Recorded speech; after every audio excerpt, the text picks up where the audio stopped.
Hi everyone, my name is Karen and I'm the Associate Counselor here at Plexus. Welcome to the workshop on comparing financial aid packages. In this workshop, I will guide you through different methods that you can use in order to compare the different financial aid packages that you have received from the universities you have applied to.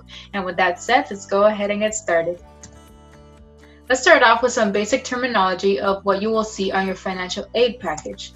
Let's start off with FAFSA. FAFSA is a free application for federal student aid. You might already be familiar with it, but just to give you all some background information, the FAFSA is an application you would submit to the universities in order for them to determine your financial aid eligibility. Let's move on to grants.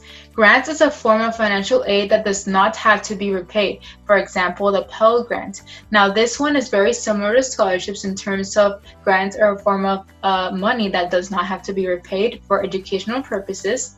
Scholarships are free money from private and nonprofit organizations, sometimes based on academic merit, talent, or a particular area of study. For example, academic merit, that is maybe some scholarships have a minimum GPA. For example, you must have a 3.0 GPA in order to apply to the scholarship.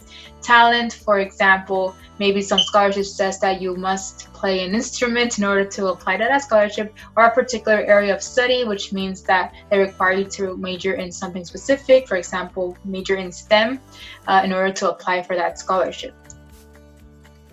Loans. Loans is borrowing money to attend college. You must repay the loan as well as the interest that accrues it. There are 3 types of loans, and I will go over what they are on the next slide. And finally, on this slide, we have work study. Work study allows you to earn money to pay for school while working part-time. Now, there are on-campus work study jobs and off-campus work study jobs. Usually, your campus might have a job search thing that they may use in order for students to apply for work study jobs, so it is important for you to check that out. Let's move on to the 3 different types of loans. First, we have subsidized loans. These are eligible to undergraduate students who demonstrate financial need. Unsubsidized loans are eligible to undergraduates, graduates, and professional students. Eligibility is not based on financial need.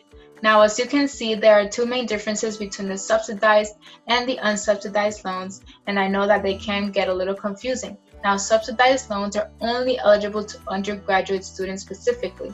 Unsubsidized loans are also eligible to graduate and professional students as well. Now, it is more common for unsubsidized loans to be, more money in your financial aid package than subsidized loans, but that does not mean you have to take out all of the amounts. Actually, you might not even have to take out a loan at all.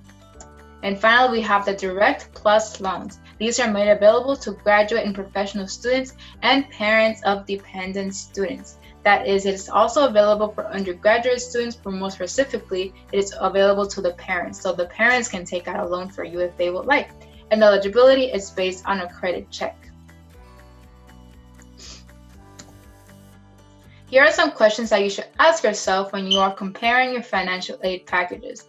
First, is the school public or private? It is known that public schools tend to be cheaper than private schools, but also private schools may be affordable based on the financial aid that they give you. Will I live on campus, off campus, or at home? Of course, if you live on campus, it is most likely that you're going to be living in the dorms, and that is an on-campus price that you have to pay. If you live off campus, that means you're living outside of your school, but not exactly at home. So maybe you'll be renting an apartment around the city. And of course, that is a payment that you have to be responsible for. If you are living at home, that means you don't have to pay any on-campus fees, or you don't have to worry about any rent or any off-campus fees as well. What is my expected family contribution, also known as EFC? Your EFC can be found at the end of the FAFSA. Once your FAFSA has been processed and your student aid report becomes available, you can find that number right there. Now, that number may be 0 for some of you, it might not be 0, but of course it depends on your financial need. Now, here is a formula for you to be able to estimate your financial need. First, we have cost of attendance. Now, the cost of attendance can be found on your university's website, which is the cost to attend that university, either on campus, off campus, or at home. Next, we have your expected family contribution. As I mentioned before, your EFC can be found at the end of your FAFSA. It can also be found on your student aid report. And the cost of attendance minus your EFC equals the number of your financial need. Start comparing offers. Here's how you can start comparing offers. Each school's financial aid packages will be different. So therefore, you should type or write down all of your offers in a separate document to compare them side by side. A good way to do this is by either doing it by hand or doing it on an Excel sheet in order to compare them side by side. Pay close attention to the amount of scholarships and grants. As I mentioned before, scholarships and grants are free money that you don't have to pay back. Compare the amount of debt you are taking on. That is, if you are considering taking out a loan, then that is some debt that you will have to pay after you have graduated from college. And finally, after you have thought of everything, then you should determine which school is more affordable for you. Next, we have compare schools. Of course, it might not always be about financial aid and how much debt you'll be taking on and how much scholarships and grants you'll be able to get from this school. It might be about how interested you are in this school. So some things that you can ask yourself is it too far or too close from home? Maybe some students like to go out of state, some like staying close to home with their family. What is their ranking? Maybe that is something that matters to you. What is their graduation rate? Now, the graduation rate is the percentage of students who graduate from that university.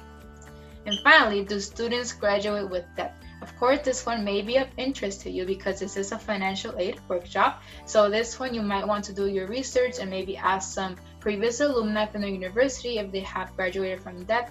And if the university has low rates of students that graduate with debt, that means that they offer good financial aid. Here are some other tips for you to consider.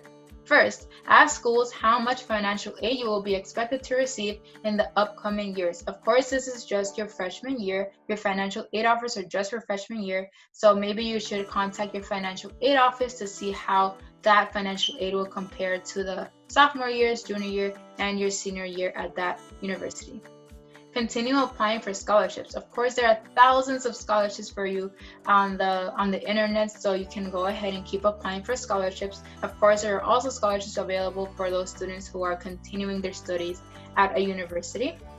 Don't be afraid of pursuing the work-study program. The work-study program is money that will help you apply for college while working part-time, as mentioned in the first slide. So maybe you don't want to try your work-study program one of your first semesters or quarters. Maybe you want to wait a little until you start working, and that is completely fine. And finally, you don't have to accept everything that is being offered.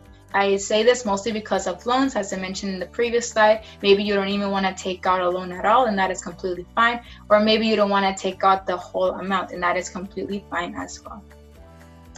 You don't have to accept everything that is being offered. I say this mostly because of loans. Maybe you don't want to take out a loan at all, and that is completely fine. There are other things you can consider, such as applying to more and more scholarships. Or another way you can do is not take out the whole loan. I know your loan is probably big. You might only take out a partial amount, and that is completely fine as well. And finally, contact your financial aid office if you have any questions. They are there to help. All right, we have reached the end of this workshop. Thank you everybody for sticking around. Before I leave, I would like to let you all know to please download our Plexus app through the App Store or Google Play. If you download our app, you'll be able to receive instant notifications. We'll also very much appreciate it if you leave us a rating and a review on the App Store or Google Play as well. We very much appreciate all the feedback you all can give us. Next, ChapelMed Counselor, if you have any questions regarding this workshop, or if you would like to reach out about your journey to higher education, we're always happy to help in answering all of those questions as well. And finally, check out our Plexus YouTube page for more college readiness workshops. Our Plexus YouTube page is called Plexus Social Media. Thank you everybody again, and I will see you all in the next workshop. Bye.